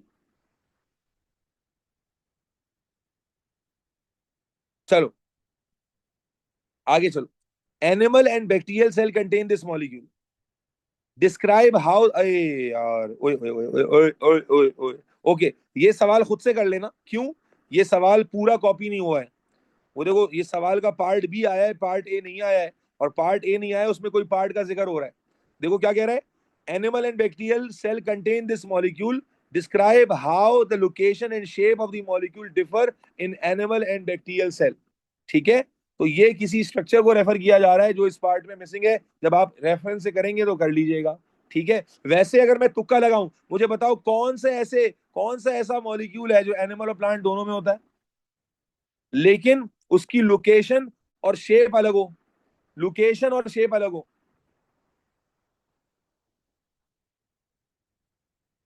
राइबोसोम की शेप अलग होती है। अरे न्यूक्लियस होगा, न्यूक्लियस। न्यूक्लियस होना चाहिए, या वैक्यूल हो सकता है। न्यूक्लियस या वैक्यूल में से कुछ होगा इसमें। ठीक है, तो इसको फिलहाल हम इनकम्प्लीट कर छोड़ रहे हैं। चलो, क्वेश्चन नंबर 9। ओके, ये आ गए एक्सप्लेनेशन वाले सवाल, ये आ गए अच्छे। देखो याद रखो, याद रखो कि जब सवाल 3 नंबर से ज्यादा हो जाए, जब सवाल 3 नंबर से ज्यादा, रोहान वो एनिमल और प्लांट सेल की बात कर रहा था। अच्छा, एनिमल एंड बैक्टीरियल की बात कर रहा था। Okay, my mistake. एनिमल और बैक्टीरियल की बात कर रहा था, बिल्कुल ठीक है। तो फिर डीएनए पे जाओगे, डीएनए पे जाओगे, फिर डीएनए पे जाओगे, बिल्कुल। एनिमल, मेरी मिस्टेक है, डीएनए पर जाएंगे, बिल्कुल। ठीक है, क्योंकि जो बैक्टीरिया होता है उसमें डीएनए जो होता है वो लूज फॉर्म में होता है, न्यूक्लियर मेम्ब्रेन में पैक नहीं होता। जबकि हमारी बॉडी में क्रोमोसोम्स की फॉर्म में क्वाइल्ड होता है। यस और नो? हमारी बॉडी में क्रोमोसोम की फॉर्म में क्वाइल्ड होता है। ठीक है ना? चलो, हाँ भाई, name each type of cell and state the relationship between cell structure and cell function. बेटा ये तो पूरा पूरा सीधा सीधा सवाल आ गया। टाइप ऑफ सेल कौन सा है ये? बोलो भाई everybody. Root hair cell. Relationship between structure. अब देखो एक नंबर तुम्हें यहां मिल जाएगा, इसका मतलब है 3 नंबर की एक्सप्लेनेशन है, तो 3 नंबर में तुम इसके स्ट्रक्चर को इसके फंक्शन से रिलेट कर दोगे। तो मेरे बच्चे क्या स्ट्रक्चर है, आप देखते हैं कि एक्सटेंडेड सरफेस है जी, टी शेप एक्सटेंशन है which increases the surface area, और उसका फंक्शन, उसका फायदा क्या होता है, that helps to for the rapid uptake of water by osmosis and minerals by active transport. Yes और no, that helps in rapid absorption, यही था ना, रैपिड अब्जॉर्प्शन। और वाटर की अब्जॉर्प्शन किससे होती है, ऑस्मोसिस से, और मिनरल्स की अब्जॉर्प्शन किससे होती है, एक्टिव ट्रांसपोर्ट से। तो हमने 3 नंबर कैसे लेने हैं, देखो हमने पहले उसके स्ट्रक्चर को रेफर करना है। हम बोलेंगे large extension to increase surface area that helps in rapid slash higher absorption of water and minerals. देखो मैं यहां तक भी लिखूंगा तब भी चलेगा, यहां तक लिखूंगा तब भी चलेगा, लेकिन मैं अपने आंसर को मेच्योर करूंगा। हाँ जी, लेटरल एक्सटेंशन भी लिख सकते हैं, लार्ज एक्सटेंशन की जगह लेटरल बिल्कुल लिख सकते हैं, बिल्कुल आप लेटरल लिख लें, ज्यादा बेहतर वर्ड है लेटरल एक्सटेंशन। असल में आपको एक्सटेंशन को रेफर करना है, आपको सरफेस एरिया को रेफर करना है, और आप उसका फायदा लिखना है। नंबर तो आपको मिलेंगे इसके, लेकिन अगर मैं अपने आंसर को मिच्योर करना चाहता हूं, अगर मैं अपने आंसर को मिच्योर करना चाहता हूं कहीं और टेक्निकल, तो मैं इसको कंप्लीट करूंगा, water and minerals by osmosis and active transport respectively. देखो यहां पर मुझे शायद ये लिखने के नंबर नहीं मिलेंगे, लेकिन देख रहे हो आप अक्सर कहते हैं सर जगह कम होती है, कहां जगह कम होती है भाई, बहुत जगह होती है एग्जाम में। क्या समझे, आपको नंबर जो यहां मिलेंगे ना, वो तो मिलेंगे एक्सटेंशन की बात करने की, क्योंकि स्ट्रक्चर, क्योंकि सवाल क्या था, देखो सवाल समझो, स्ट्रक्चर को रेफर करना था फंक्शन से। तो आपको लेकिन नॉलेज अपनी ऐसी डेवलप करनी है कि कहीं पर कोई बड़ा सवाल आता, 5 नंबर का आता, तो फिर शायद इसके भी नंबर होते। आप समझ रहे नहीं समझ रहे, तो आपके आंसर ऐसे लिखे होने चाहिए कि एग्जामिनर बोले कोई खानदानी बच्चा है भाई ये, जिसको साला हर चीज आती है माशाल्लाह से। तो रैपिड, एक नंबर मिलेगा एक्सटेंशन बोलने का, ठीक है, दूसरा नंबर मिलेगा आपको लार्ज सरफेस एरिया बोलने का, और तीसरा नंबर मिलेगा that helps in rapid uptake of water. समझ आ रही है बात, नहीं आ रही है, तो लेकिन यहां जो ऑस्मोसिस हमने लिख दिया या एक्टिव ट्रांसपोर्ट लिख दिया, ये हमारा रिकॉल हो गया, रिवीजन हो गया कि वाटर ऑस्मोसिस से अंदर जाता है और मिनरल्स एक्टिव ट्रांसपोर्ट से जाते हैं। यस और नो, चलो बेटा आगे चलो। अच्छा भाई, अरे भाई ये आया ना खानदानी सवाल, देखो जब सवाल 4 नंबर या इससे बड़ा हो जाए, मेरी ट्रिक याद रखो बेटा, जो कुछ तुम्हें मालूम है सब लिख दो। जो ये मैक्सिमम नंबर का क्वेश्चन आया है, अक्सर बच्चे मुझसे भी, किसी ने जौहर में भी पूछा था, जौहर वाला का कोई बच्चा मौजूद है कि सर 5-6 नंबर, मैंने कहा 5-6 नंबर का सवाल तो सबसे आसान होता है कि जो कुछ तुम्हें पता है सब ब्लंटली लिख दो, तब भी तुम्हें पूरे नंबर मिलेंगे, क्योंकि तुम मार्किंग स्कीम से कंपेयर करोगे सारे तुम्हारे कीवर्ड्स मैच कर जाएंगे। समझ रहे हो कि नहीं समझ रहे हो, तो मेरे बच्चा कौन सा सेल है ये, रेड ब्लड सेल है। अब उसने बोला रेड ब्लड सेल के स्ट्रक्चर को फंक्शन के साथ रिलेट करें, तो आए समझते हैं। Spherical biconcave disc shape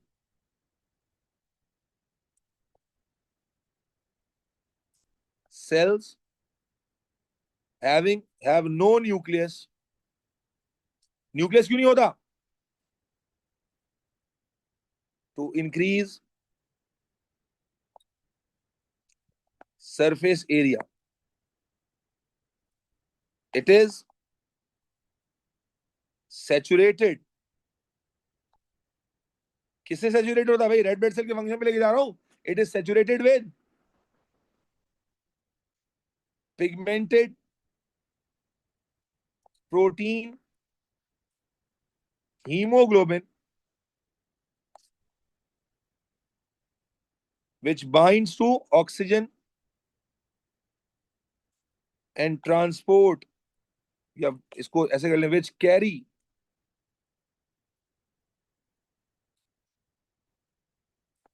पहले सोच लो क्या लिखना है, which carry oxygen, from lungs to cells. Moreover, क्या इस शेप में हमें, क्या इस शेप से हमें रेड ब्लड सेल की इलास्टिसिटी का भी पता चलता है, फ्लेक्सिबिलिटी का? Yes. Moreover, these cells are highly elastic, और इसका फायदा क्या होता है? And can squeeze through narrow vessels. Clear? मेरा बच्चा, अब अल्लाह के भरोसे कह रहा हूं, कोई माई का लाल एक नंबर काट ले तो बता देना, एक नंबर भी नहीं कटेगा। इसमें तुम्हें टेंशन लेने की जरूरत ही नहीं है। आपको अगर मैं मार्किंग स्कीम के पॉइंट्स बता दूं तो आइडेंटिफिकेशन ये रेड ब्लड सेल की है।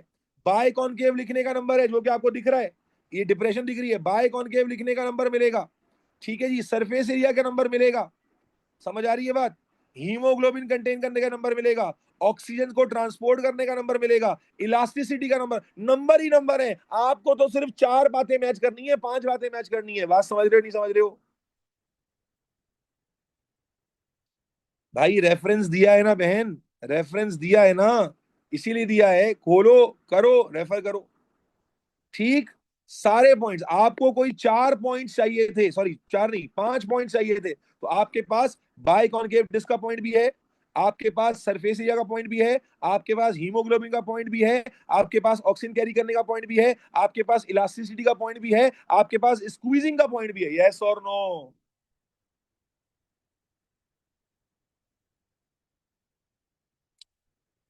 मैंने पहले बताया कि भाई आपने मेहनत करनी है। रेफरेंसेस मैं आपको दे रहा हूं क्योंकि देखो मैं तो पूरा पूरा सॉल्व कर रहा हूं, तो आपको चाहिए कि आप रेफरेंस निकालें, सॉल्व करें, जान छुड़ाएं, भैंस का मुंह। चलो, okay. Question number 10। The diagram shows the structure of a virus. The diagram shows the structure of a virus. जनाब, क्या स्ट्रक्चर दिखाए हुए हैं ये? भाई वायरस, क्या स्ट्रक्चर दिखाए हुए हैं ये? वायरस में आपने क्या पढ़ा है? ये क्या होता है? Protein coat. और ये क्या होता है? जेनेटिक मटेरियल, डीएनए और आरएनए। यस और नो? तो ए क्या होगा? Protein code. क्या सर ने प्रोटीन कोड का कोई और नाम भी बताया है आपको? कहां पढ़ाया था वायरस? क्लासिफिकेशन में, प्रोटीन कोड या कैप्सिड। और बी क्या है? B could be either DNA और आरएनए। तुम डीएनए लिख दो, आरएनए लिख दो, जेनेटिक मटेरियल लिख दो, एवरीथिंग इज एक्सेप्टेड। तुम डीएनए लिख दो, आरएनए लिख दो, जेनेटिक मटेरियल लिख दो, सब एक्सेप्ट हो जाएगा। यस और नो? कुछ एक लिखना, DNA, RNA, genetic material. Clear? Clear. चलो, अब देखो सॉलिड मार्क्स मिल रहे हैं ना। आगे कहता है name a disease cause by virus. कोई एक डिजीज का नाम बता दो जो वायरस से होती है। अबे एचआईवी डिजीज नहीं है बे लल्लू, एड्स डिजीज है। एचआईवी तो वायरस का नाम है। एचआईवी लिख के आओगे नंबर ही नहीं मिले। अब देखो, अगर ऐसी जगह पे नंबर कटवाओगे ना तो फिर मैं थोड़ी कुछ कर सकता हूं बेटा। एड्स है, मीजल्स है, डेंगी है, फ्लू है, कोविड है, ठीक है, बैक्टीरियम, हाँ भाई बैक्टीरिया से होने वाली कोई डिजीज, कॉलेरा है, टॉन्सिलाइटिस है, गुड हो गया। फ्लू वायरल होता है बेटा। हार्ट तो सेल नहीं होता भाई, किसने कहा है हार्ट सेल होता है? हार्ट बिल्कुल भी सेल नहीं होता। हार्ट सेल क्यों होगा? हार्ट तो ऑर्गन होगा ना बेटा, उसमें तो अलग अलग तरह के टिश्यूज है ना, ब्लड वेसल्स भी आ रही हैं, ब्लड भी आ रहा है, तो अलग अलग तरह के टिश्यूज आ गए। चलें, हाँ ब्रोंकाइटिस लिख सकते थे, वेरी गुड। स्टेट समझ आ गया भाई? State two characters, state two characteristics of bacteria that are not characteristics of viruses. दो करेक्टर्स बता दें जो बैक्टीरिया में होते हैं, वायरस में नहीं होते। तो बैक्टीरिया क्या होते हैं भाई, जल्दी से बताओ। बैक्टीरिया में साइटोप्लाज्म होता है, वेरी गुड। बैक्टीरिया में राइबोसोम्स होते हैं, बैक्टीरिया में सेल वॉल होती है, बैक्टीरिया में सेल मेम्ब्रेन होती है, बैक्टीरिया के अंदर जनाबे आली cell wall, cell membrane, flagella है, ये सारी चीजें होती हैं। कोई भी लिख दो तो, क्या लिख दें? सेल मेम्ब्रेन का पॉइंट लिख दो, सेल वॉल का पॉइंट लिख दो। याद है बैक्टीरिया की सेल वॉल किससे बनी होती थी? बैक्टीरिया की सेल वॉल किससे बनी होती थी? याद है किसी को? पेप्टिडो ग्लाइकेन से। Can survive outside the living body. हाँ लिख सकते हो। बहुत सारी बातें ना, मैंने कहा कि देखो इतने सारे ऑप्शंस होते हैं कि आप उसमें से स्क्वीज करके लिखना कोई मुश्किल ही नहीं होता। प्लास्मिड भी हो सकता है, बिल्कुल आप लिखो, एक में प्लास्मिड, वायरस में प्लास्मिड नहीं होता तो आप प्लास्मिड लिख सकते थे, आप राइबोसोम लिख सकते थे, आप सेल वॉल लिख सकते थे, आप सेल मेम्ब्रेन लिख सकते थे, आप प्रोकैरियोटिक सेल लिख सकते थे, आप फ्लैजिला लिख सकते थे, आप जनाबे अली क्या कहते हैं outside the living body active होना लिख सकते थे। बहुत सारे ऑप्शन थे भाई। पिलाए लिख सकते थे। सारे थोड़ी लिख देंगे, क्लियर है। अच्छी बात है अगर आपको इतना कुछ पता है, लेकिन बस फिल्टर कर लेना। और याद रखो, जब आपके दिमाग में इतने सारे ऑप्शन आ रहे हैं तो मेजर बातें ना उन पर जाना है, बिल्कुल माइन्यूट बात में मत चले जाना। अब वो देखो मीसोसोम, अबे मीसोसोम तो मैंने एक्स्ट्रा बता दिया था। सेल मेम्ब्रेन सेल वॉल छोड़ के तुम मीसोसोम लिख के आओगे क्या? पागल तो नहीं हो?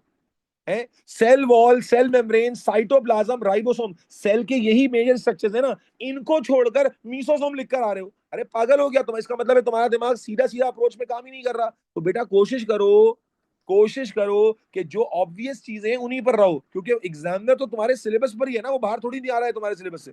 माशाल्लाह रुखसार कह रही है मैं न्यूक्लियस लिख कर आऊंगी। माशाल्लाह रुखसार बेहतरीन है बेटा, आपको इसमें भी नंबर कटवाने। वाह वाह वाह वाह भाई। क्या बैक्टीरिया में न्यूक्लियस होता है?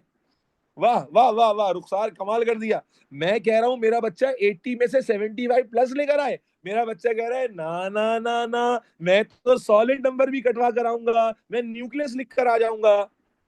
क्या बात है, क्या बात। अब मैं समझ पा रहा हूं कि क्यों आपसे भंड होते हैं, कि यही तो होते हैं भंड। ठीक है, चलो आगे चलो। State one structural feature absent in bacterial cell that is always present in a plant cell. Plant में हमेशा होगा लेकिन बैक्टीरिया में नहीं होगा। हाँ भाई, क्या सेल वॉल लिख सकते हैं यहां पर? बोलो, क्या यहां सेल वॉल लिख सकते हैं? नहीं लिख सकते। क्या सेल मेम्ब्रेन लिख सकते हैं? नहीं लिख सकते। क्या क्लोरोप्लास्ट लिख सकते हैं? क्लोरोप्लास्ट भी नहीं लिख सकते। There are bacteria who have chloroplast. तो आप किस स्ट्रक्चर पे जाओगे? बेटा जाहिर है कि आप जाओगे ऐसे स्ट्रक्चर पर जो ऑब्वियस हो, जैसा कि माइटोकॉन्ड्रिया। Very good. जैसा कि माइटोकॉन्ड्रिया, आप जानते हैं राइबोसोम भी दोनों में होते हैं, ऐसा नो। या न्यूक्लियस लिख सकते थे, है ना, न्यूक्लियस लिख, या सैप वैक्यूल लिख सकते थे। सैप वैक्यूल तो होता है ना प्लांट में, प्लांट में होता है ना। तो यहां पर एक नंबर था। या तो मैं यहां कोई सेल वॉल लिख देता तो आप गलत कर देते, सेल मेम्ब्रेन लिखते गलत हो जाता। ठीक है, इनमें से कोई आंसर लिखते। Is this clear? Is this clear? माशाल्लाह। ये कौन माइकल लाल सेंट्रियोल वाला कौन ज्यादा है? बैक्टीरिया में भी क्लोरोप्लास्ट, देर आर बैक्टीरिया, सब में नहीं होते बट देर आर बैक्टीरिया जिनमें क्लोरोप्लास्ट होते हैं।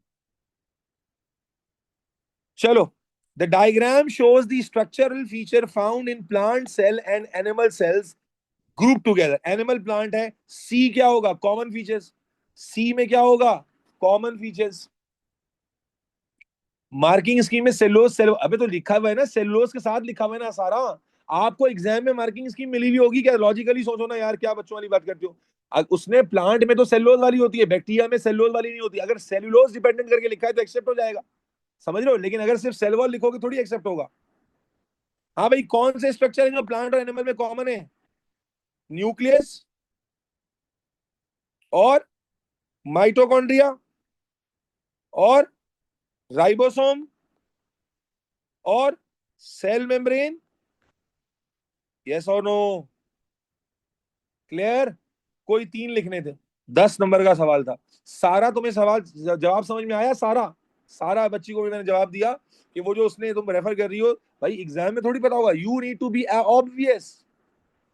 साइटोप्लाज्म भी हो सकता है, बिल्कुल साइटोप्लाज्म भी हो सकता है। मेरा बच्चा सेल और स्पेशलाइज सेल से रिलेटेड जितने भी क्वेश्चंस पॉसिबल थे 2019 तक के, सारे हमने कर लिए, सारे कर लिए। टॉपिक खत्म, टॉपिक खत्म। वैक्यूल नहीं हो सकता। वैक्यूल क्यों नहीं हो सकता? क्योंकि प्लांट का वैक्यूल एनिमल के वैक्यूल से बिल्कुल डिफरेंट होता है। बेटा ये बात समझो, मैं बार बार कह रहा हूं, ऑब्वियस चीजों को फोकस करो। तुम लोग दूर दूर सोच रहे हो, करीब नहीं सोच रहे। बगल में छोरा शहर में ढिंडोरा, बगल में छोरा शहर में ढिंडोरा, कि भाई जो बात सीधी और मेजर है उस पर दिमाग नहीं जा रहा। ओ वैक्यूल, अरे जिस चीज में डाउट है उसमें क्यों जाओगे? तो बेटा अल्हम्दुलिल्लाह 2 टॉपिक पूरे हो गए। अल्लाह ने चाहा दोबारा मुलाकात करूंगा और इंशाल्लाह आगे कराऊंगा अपना। हो सकता है आने वाले सेशंस यूट्यूब पे लाइव स्ट्रीम हो, तो फिर जूम पे क्लास नहीं होगी, यूट्यूब पे लाइव स्ट्रीम होगा। ठीक है, चलो, अल्लाह हाफिज नासिर।